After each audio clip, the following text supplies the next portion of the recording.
Subscribe कीजिए हमारे YouTube channel नाते रजा को और बेल आइकन को प्रेस कीजिए, जिससे आपको हर रोज़ न्यू वीडियो की नोटिफिकेशन। जैसे रसूलुल्लाह को मोजज़ा बनाकर भेजा, मुस्तफ़ा के तने बेसाया गौसे आजम को करामत बना के, करामत सिर्फ दे के नहीं भेजा, बना के। कैसे पैदा हुए तो करामत, मां के पेट में करामत। कुछ लोग कहते हैं ये लोग गढ़ के बयान करते करामत। मैंने कहा इधर तो कादरियों में तो ये बात करना ही मत, गड़ी वहां जाती है जहां होती नहीं है। यहां तो है इतनी के बयान करते करते जिंदगी खत्म हो, करामत खत्म नहीं हो सकती। मां के शिकम में करामत कैसे? सरकार गौस पाक की अम्मी जान बीबी उम्मुल खैर फातिमा इरशाद फरमाती हैं, जब अब्दुल कादिर मेरे पेट में थे मैं अल्हम्दुलिल्लाह कहती थी तो वो मेरी छींक का जवाब तक शिकम से दिया करते थे। मां के शिकम से जवाब आ रहा है। कुछ लोगों को इस पे हैरत लगती है, ये कैसे हो सकता है। हम कहते हैं लोग साइंस पर ईमान लाए, लोग अल्लाह पर ईमान कब लाए? अगर साइंस कह दे कि ये है तो लोग मान लेते हैं और बहुत बहुत शान से मानते हैं। कैसी करामत? बचपने में करामत, जवानी में करामत। इमाम याफई फरमाते गौस पाक करवट लेते थे तो भी करामतों का ज़हूर होता था। फरमाया गया शेख बताई फरमाते हैं कि गौस पाक की करामतें ऐसी थी जैसे बरसती हुई बारिश, जैसे बारिश के कतरों को गिना नहीं जा सकता, वैसे गौसे पाक की करामतों को शुमार नहीं किया जा सकता। इब्ने तैमिया जैसे लोग जिन्होंने बिदतों को रिवाज दिया, इब्ने तैमिया कहते हैं अल्लाह अकबर कि गौसे पाक की करामतें तवातुर को पहुंची हुई है। इब्ने तैमिया तक जैसे आदमी ने कहा कि शेख अब्दुल कादिर, गौस पाक लिखा उन्होंने, शेख अब्दुल कादिर की करामत तवातुर को पहुंची हुई है। आप मुझे बताएं जिसकी करामतों के बिदती लोग तक मोतरिफ हो उसे सरकार गौसे आजम कहते हैं, शेख अब्दुल कादिर जिलानी कहते हैं। और कैसी कैसी करामतों का ज़हूर हुआ, आपको हैरत होगी, आपको हैरत की इंतहा न रहेगी। कैसी कैसी करामतों का ज़हूर हुआ। आइए पांचवी मुनासिबत बयान करते बताऊं। जब रसूलुल्लाह अर्श पर गए तो हुजूर के साथ कोई था? बोलो भाई, हुजूर के साथ कोई था? बोलो न जरा। नहीं था ना कोई। शेख शहाबुद्दीन उमर सहरवर्दी फरमाते हैं तफरीउल खातिर फी मनाकिब अब्दुल कादिर में इमाम अरबली ने लिखा है, और हुजूर मुफ्ती आज़मीन अलैहिर्रहमा के मुरीद और बड़े अजीम खुलफा में से, अजिल्ला खुलफा में से शेखुत तफसीर अल्लामा फैज़ अहमद उवैसी अलैहिर्रहमा ने भी अपनी किताब में लिखा। क्या लिखा? हुजूर अर्श पर गए तो कौन था? कोई साथ नहीं था। लेकिन गौस पाक फरमाते हैं अपने कसीदे में, फरमाते हैं, अभी ये शेख शहाबुद्दीन का हवाला नहीं है, उनके कसीदे का हवाला, फरमाते हैं जब दो महबूबों का मिलन हो रहा था, नो निस्बत देखें, फरमाते हैं जब दो महबूबों का मिलन हो रहा था तब भी अब्दुल कादिर मौजूद था। और गौसे पाक फरमाते निस्बत देखें, फरमाया जब हुजूर अर्श पर पहुंचे, निस्बत दी, हुजूर अर्श पर पहुंचे, जब अर्श पर पहुंचे तो जिब्रील अमीन भी साथ छोड़ गए। हालांकि ये तफजील जिब्रील अमीन पे भी उनको तफजील नहीं दे रहा हूं मैं, हाँ, लेकिन कुछ लोग जो है वो हम लोगों के हवाले से कुछ ज़्यादा हसास हैं, तो इसलिए मैं एक एक जुमले पर थोड़ी सी वजाहत करता था। ये कहा ये जिब्रील से बड़ा बना दिया। मैं कहा नहीं भाई, जो रुसुल मलाइका हैं तो हम औलिया अल्लाह को उन पर फजीलत नहीं देते, वो रुसुल मलाइका है, उनका मर्तबा है। मैं तो ये कहता हूँ, बार बार कह चुका हूँ कि एतिकादुल अहबाब में इमाम अहले सुन्नत ने जिन अकायद की वजाहत की है बिल्कुल वही अकायद मिन नौअन वही हमारे अकीदे हैं, न एक बाल बराबर कम, न एक बाल बराबर ज्यादा।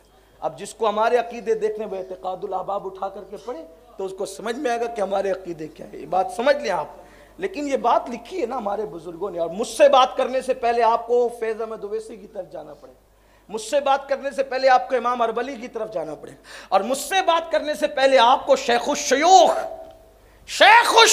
शेख शहाबुद्दीन उमर सरवर्दी की तरफ जाना। शेख शहाबुद्दीन उमर सरवर्दी कोई मामूली आदमी? गौस पाक ने कहा शहाबुद्दीन इराक में तेरे बाद क़यामत तक तुझ जैसा वली पैदा नहीं हो सकता। ये शहाबुद्दीन सोहरवर्दी। अब सुनिए, गौसियत माप खुद फरमा रहे हैं कि जब जिब्रील का साथ छूट गया, हुजूर तशरीफ ले गए अर्श पर, तो उस वक्त अल्लाह ने मेरी रूह को वहां पे हाजिर किया। गौस पाक फरमाते मेरी रूह को हाजिर किया और मैंने अपना कंधा मुस्तफा जाने रहमत की बारगाह में पेश किया। इसको तोहफतुल कादरिया में भी लिखा गया है। गौस पाक कहते मैंने अपना कंधा पेश किया और मेरे कंधे पे कदम रखकर मुस्तफा जाने रहमत काबा कौसैन की जलवों में तशरीफ ले गए। इसीलिए शेख शहाबुद्दीन उमर सोहरवर्दी कहते हैं कि जब गौसे पाक की विलादत हुई तो रसूलुल्लाह का नक्शे कदम गौसे पाक की पुश्त पर मौजूद था। गोया यूं कह ले कि यह भी छठी मुनासिबत है कि रसूलुल्लाह जब दुनिया में तशरीफ लाए तो मोहरे नबुव्वत के साथ तशरीफ लाए, और जब गौसे पाक दुनिया में तशरीफ लाए तो मोहरे विलायत के साथ दुनिया में तशरीफ लाए। वो मोहरे विलायत ये थी कि रसूलुल्लाह के कदम का नक्श, कदम नास मुस्तफ़ा जाने रहमत के कदम का नक्श गौसे पाक की पुश्त पर मौजूद था। हजरते मखदूम अशरफ जहांगीर समनानी रदी अल्लाह ताला अन्हु इरशाद फरमाते हैं कि सरकार गौसे पाक के जिस्म पे मक्खी नहीं बैठती थी। गौस पाक के जिस्म पे मक्खी नहीं बैठती, और जब आप बौलो बराज करते थे, जब आप रफ़े हाजत करते थे, तो ज़मीन उसको निगल लेती थी। आपके बौलो बराज को, फजलात को किसी ने देखा नहीं, ज़मीन उसको निगल लेती थी, और आपके जिस्म से मुश्क की खुशबू आती थी।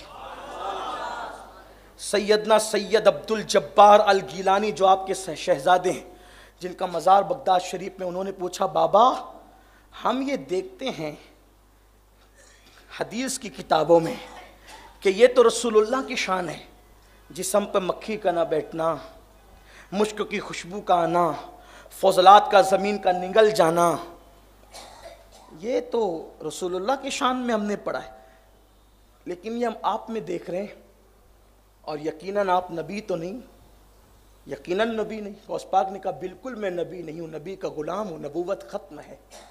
लेकिन क्या फरमाते हैं गौस पाक, सुनो, फरमाते बेटा ये जो तुम देखते हो ना, मक्खी नहीं बैठती, मुश्क की खुशबू आती है और फजलात को ज़मीन निगल जाती है, उसकी वजह क्या है तुम्हें पता है? अब्दुल कादिर जब था ये निस्बत है। फरमाते अब्दुल कादिर जब था, अब अब्दुल कादिर नहीं है, तुम जो देख रहे वो जलवे मोहम्मदी देख रहे हो। रसूलुल्लाह का जलवा तुम देख रहे हो। अब्दुल कादिर कभी था, अब अब्दुल कादिर नहीं है, वो तो फना हो गया अपने नाना की जात। बल्कि बाज़ सीरत निगारों ने यहाँ तक लिखा है कि सरकार गौसे पाक से जब बाज़ लोग कभी मुसाफा करते और हाथ पकड़ते, तो कभी कभी आपका हाथ ही हाथ में नहीं आता, जिस्म में इतनी लताफत पैदा हो गई थी कि सरकार गौसियत माप का हाथ लोगों के हाथ से कभी कभी ओझल हो जाता था। ये सैयदना गौसे पाक रदी अल्लाह ताला की शान है। फरमाते हैं कि अब्दुल कादिर कभी था, अब अब्दुल कादिर नहीं है, जो देखते हो तुम जलवाए मोहम्मदी देख रहे हो। फिर हज़रत सैयद अब्दुल जब्बार गिलानी ने कहा लेकिन बाबा ये भी तो है बाबा कि रसूलुल्लाह सल्लल्लाहु अलैहि वसल्लम के सर पे बादल साया करता था, और वो हम आपके सर पे बादल का साया नहीं देखते। तो गौस पाक फरमाते अब्दुल जब्बार मैंने बादल को मना कर रखा है, इसलिए कि कई लोगों को मुगालता ना हो जाए, मुशाबहत ना हो जाए, इसलिए मैंने बादल को मना कर रखा। अगर मैं मना न करता तो लोग बादल का साया करना भी देख लेते। ये सरकार गौसे पाक रदी अल्लाह ताला की शान।